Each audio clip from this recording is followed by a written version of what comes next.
Paris Olympic 2024 day 4 এবং 5 এর updates. Hello friends, আমি Debjani. Welcome back to my channel. তোমরা সবাই জানো Manu Bhaker already history create করে ফেলেছে। ফিমেল 10 মিটার এয়ার পিস্তলে ইন্ডিয়ার জন্য ব্রোঞ্জ এনেছে। But Manu Bhaker again create a history. Yes, Manu Bhaker and Sarabjot Singh মিলে 10 মিটার এয়ার পিস্তলে মিক্সড টিমে ব্রোঞ্জ এনেছে।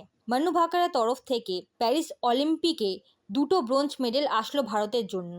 Mannu became the first Indian women to win 2 medal in single Olympic. 124 বছর পর ঘটলো এই ঘটনা।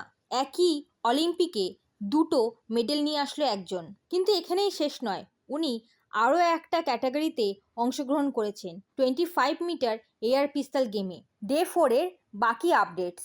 ব্যাডমিন্টনে স্বাতিক অ্যান্ড চিরাগ ইন্ডিয়ার প্রথম ডাবল প্লেয়ার যারা অলিম্পিকে কোয়ার্টার ফাইনালে পৌঁছেছে। হকিতে ইন্ডিয়া আয়ারল্যান্ডকে 2-0 হারিয়ে কোয়ার্টার ফাইনালে পৌঁছে গেছে। টেবিল টেনিসেও আমরা অনেক ঐতিহাসিক মুহূর্ত দেখতে পাই। মানিকা বাত্রা পৌঁছে গেছে রাউন্ড 16-এর জন্য। ইনি প্রথম টেবিল টেনিস প্লেয়ার যিনি রাউন্ড 16-এ পৌঁছালেন। ভাজনকরও আর্চারিতে 16 রাউন্ডে পৌঁছে গেছে।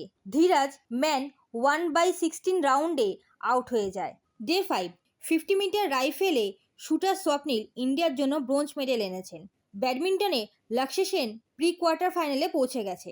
লক্ষ্য সেনের সাথে সাথে পিভি সিন্ধু, এইচএস প্রণয় কোয়ার্টার ফাইনালে পৌঁছে গেছে। বক্সিংয়ে লাভলিনও কোয়ার্টার ফাইনালে পৌঁছে গেছে। তার সাথে নিশান্ত পৌঁছে গেছে কোয়ার্টার ফাইনালে। সব কিছু ঠিকঠাক থাকলে ইন্ডিয়া এখনও অনেকগুলো মেডেল পেতে পারে। আর্চারিতে দীপিকা কুমারীও জিতে গেছে এবং জয়েন করেছে ভাজনকরকে রাউন্ড 16-এর জন্য। অলিম্পিকে ডেলি আপডেটের জন্য আমার চ্যানেলকে সাবস্ক্রাইব করতে কিন্তু ভুলবেন না।